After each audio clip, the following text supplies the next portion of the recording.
வணக்கம், welcome to a day in my life vlog. இன்னைக்கு morning first day வெளில போயிட்டு காய்கறி வாங்கிட்டு வந்தாச்சு. சில காய்கறி வாங்கிட்டு வந்திருந்தோம். வாங்கிட்டு வந்த உடனே எல்லாத்தையுமே கொட்டிட்டு தனித்தனியாக அடுக்கியாச்சு. ஃபர்ஸ்ட் உருளைக்கிழங்கு, அதுக்கப்புறம் பீட்ரூட், முள்ளங்கி, கேரட், அதுக்கப்புறம் கோவக்காய். இது மட்டும் இல்லாமல் நாங்கள் கருவேப்பிலையும் வாங்கிட்டு வந்திருந்தோம். ஸோ இது எல்லாத்தையுமே தனித்தனியாக அடுக்கி தனித்தனியான கவரில் போட்டு ஃப்ரிட்ஜில் வைக்க ரெடி பண்ணியாச்சு.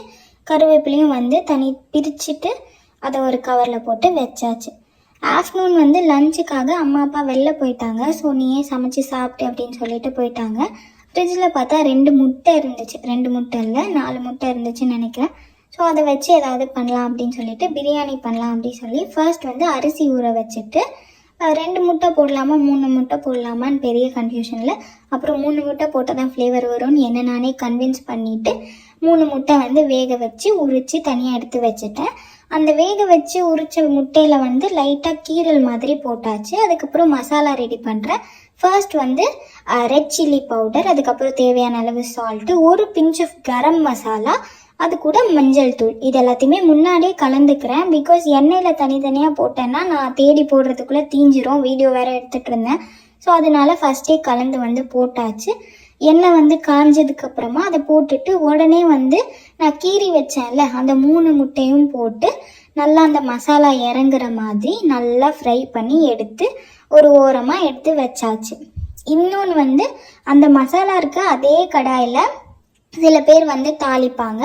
பட் நான் அதை லைட்டாக வாஷ் பண்ணிட்டேன். அது எனக்கு வேண்டாம், நான் ஃபர்ஸ்ட்லேருந்தே தாளிச்சிக்கிறேன் அப்படின்னு சொல்லிட்டு வாஷ் பண்ணிவிட்டு கடாயை மறுபடியும் வச்சு ஹீட் பண்ணிவிட்டு ஃபஸ்ட்டு எண்ணெய் போட்டுட்டு அதுக்கப்புறமா சோம்பு போட்டேன். அதுக்கப்புறம் பட்டை 1 போட்டுட்டு நான் ஆனியனும் தக்காளியும் கட் பண்ணி வச்சுட்டேன். 2 க்ரீன் சில்லியும் கட் பண்ணி வச்சுருந்தேன். ஃபஸ்ட்டு ஆனியனை போட்டு நல்லா வதக்கிட்டேன். அது வதங்கினதுக்கு அப்புறமா இந்த கேப்பில் தயிர் தேவைப்படும். ஸோ அதனால் ஃப்ரிட்ஜில் தயிர் இருந்துச்சு. ஃபஸ்ட்டு எடுத்து பார்த்தா மேலே ஏடு எடுக்கலை. ஸோ அதனால் ஃபஸ்ட்டு ஏடை எடுத்து வச்சாச்சு. லாஸ்ட் விலாக் தான் நான் நெய் செய்கிற விலாக் போட்டிருப்பேன். ஸோ அந்த விலாகில் பண்ண நெய் தான் இது. அதுக்குள்ளே இன்னொரு கிண்ணம் ஃபுல்லாக தயிர் ஏடு ரெடி ஆயிடுச்சு. கூடிய சீக்கிரம் இன்னொரு பேட்ச் ஆஃப் நெய் செய்வேன்னு நினைக்கிறேன். நெக்ஸ்ட்டு புதினா நல்லா க்ளீன் பண்ணி ஆட் பண்ணிக்கிட்டாச்சு. அதுக்கப்புறம் 2 சில்லி இருந்துச்சுல்ல, க்ரீன் சில்லி, அதையும் போட்டு வதக்கிட்டு கொஞ்சமாக ஜிஞ்சர் கார்லிக் பேஸ்ட்டும் போட்டு நல்லா வெங்காயத்தை வதக்கிட்டேன்.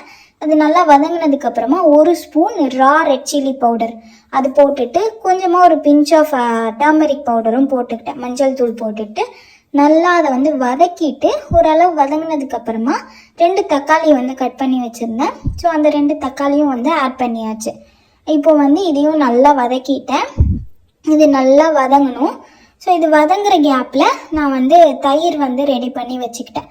இதை நல்லா வதக்கிட்டு தேவையான அளவு தயிர் எடுத்துட்டு அந்த தயிர் ஆட் பண்ணிட்டேன். ஸோ இப்போ இதை நல்லா மிக்ஸ் பண்ணிவிட்டு இது ஒரு பக்கம் வதங்கிட்டு இருக்கும் போது கிளைமேட் ரொம்ப சில்லாக இருந்ததுனால ஹாட்டாக ஏதாவது குடிக்கணும் போல் இருந்துச்சு. ஸோ அதனால் ஒரு க்ரீன் டீ வச்சு குடிக்கலாம் அப்படின்னு சொல்லிட்டு ஒரு க்ரீன் டீ பண்ணி குடிச்சிட்டு கடாயில் தாளிச்சிட்டு இருந்தேன்ல. ஸோ இது எல்லாத்தையுமே இப்போ குக்கருக்கு சேஞ்ச் பண்ணிட்டேன்.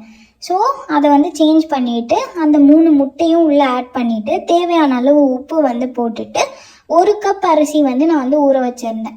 ஸோ அந்த 1 கப்புக்கு நான் 2 கப் தண்ணி ஆட் பண்ணிவிட்டு அது நல்லா கொதி வரட்டும். கொதி வந்தால் தான் நம்ம அரிசி போடணும்னு சொல்லிட்டு ஒரு பக்கம் அரிசியை நல்லா வாஷ் பண்ணி வச்சாச்சு.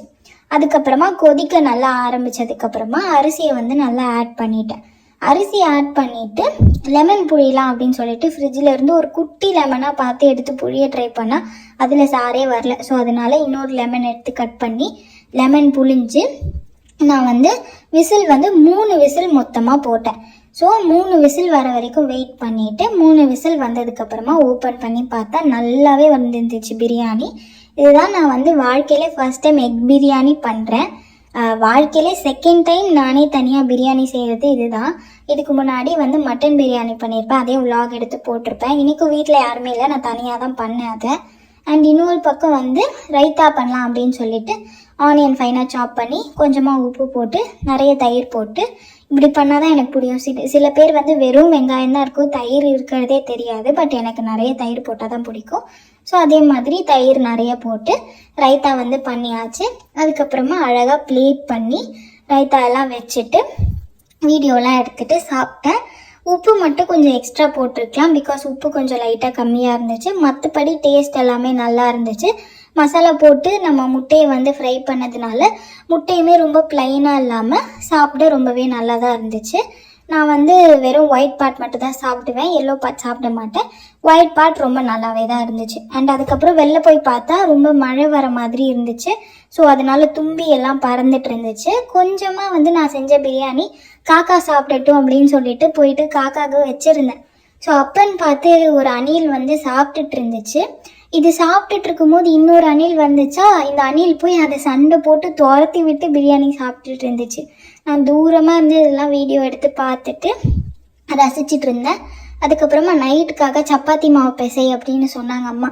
ஸோ இதெல்லாம் வீடியோ எடுக்கல, சப்பாத்தி மாவு பிசைகிறது வீடியோ எடுக்க முடியாது அப்படிங்கிறதுனால. அண்ட் நைட்டுக்கு வந்து தக்காளி சட்னி வைக்கிறதுக்கு சின்ன வெங்காயம் வந்து நிறைய வாங்கி வச்சுட்டாங்க எங்கள் வீட்டில்.